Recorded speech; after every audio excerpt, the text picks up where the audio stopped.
Gusto ko pumunta ng Okinawa. Oops! May Okinawa pala rito mga katungudachi, oh.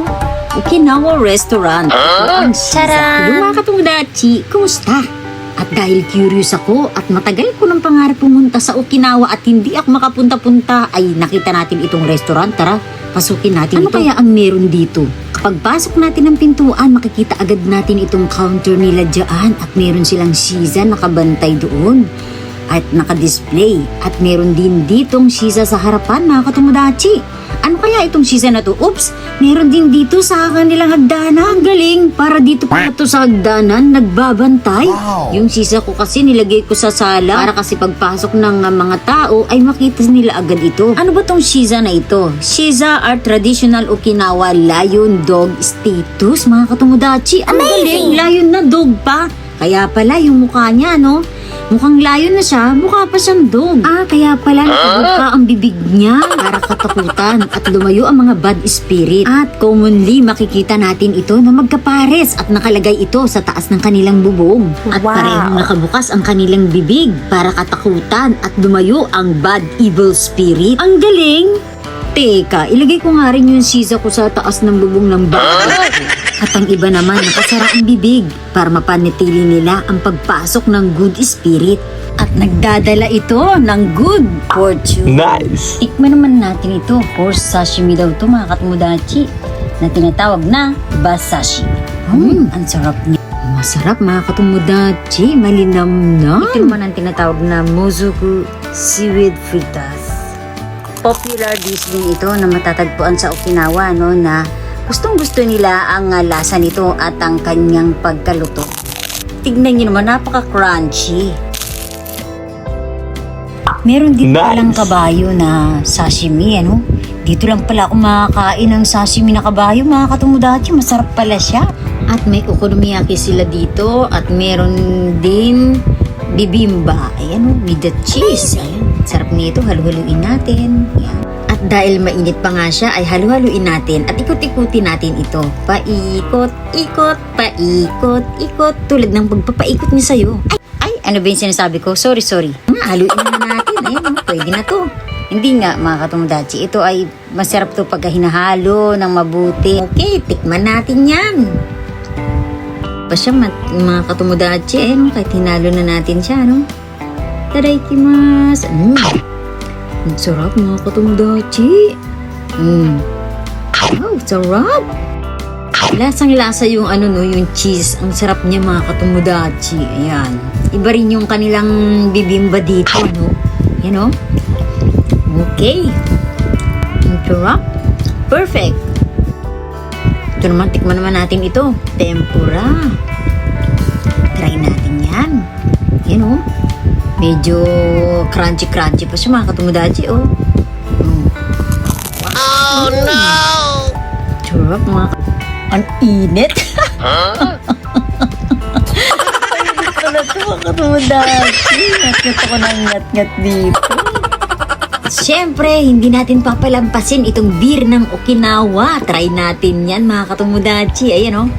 Dumating na itong ating order na beer ng Okinawa, Orion the Draft. Ayan, Orion the Draft daw siya mga katungudachi. Siyempre, titikman natin yan kung ano ang lasa nito. Kasi parating iniinom natin yung mga Kirin, Asahi, malts, mga ganyan.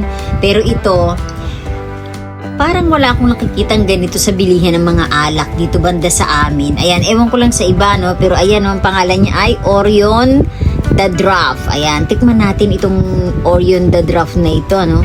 Kung ano ang lasa niya kumpara sa ibang beer. Ayan, lagyan na natin yan. Okay, tikman natin. Itadakimasu. Kampai.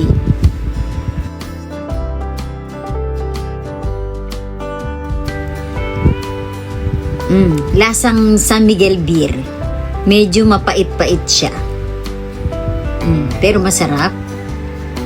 Parang Kirin.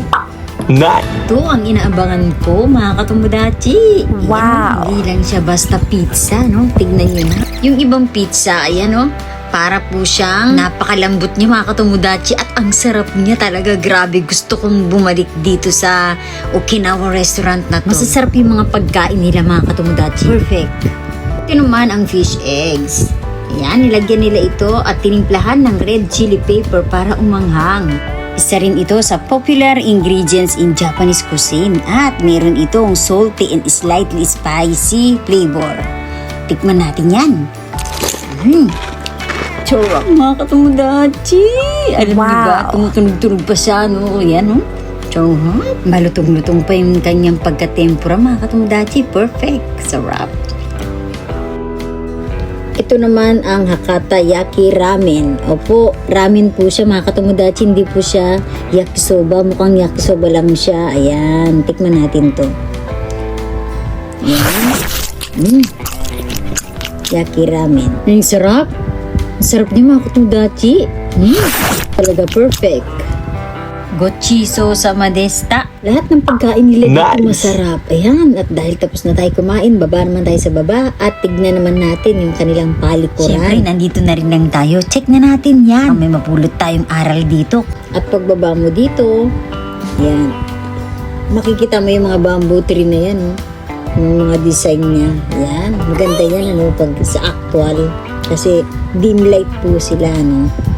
Yan. Talagang ganito siya kadilim, ano. Yan. Ito pala ang Okinawa na restaurant. Ganito pala siya. First time po talaga natin pumasok dito ng mga katomodachi. At ito yung kanilang palikuran or the toilet. Ayan, may tsinelas dyan. Hello mga katomodachi. At ito ang kanilang old model na talagang Japanese toilet. Mga katomodachi. Ganyan po siya. Iakit mo po yung inyong paa dyan. Left and right at nakaharap ka doon sa may tangke. At syempre, may pang girls, may pang boys din, katulad nito. At ito ay nakikita natin kahit saan bansa, meron nito. Ayan, at para sa mga katomodachi natin dyan, ano, na magtutour dito sa Japan, ganun po ang paggamit ng toilet na yon. At ito ay tinatawag na washiki toire. The traditional Japanese style toilet. At ito po ay old model na, mga 1960s, 1970s, yung mga ganun po. Pero nakikita pa rin po natin itong mga toilets na ito kahit saan. Especially sa mga lumang bahay, mga lumang restaurant, katulad nito, mga ganun.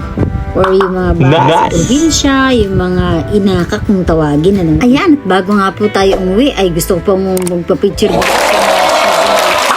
Nice! Ang dami la. Hala, bakit parang naging kamukha ko na yata sila? Gusto ko lang naman kumain dito sa Okinawa restaurant na ito. Hala, yun na sila yung mga katomodachi, kamukha ko na sila.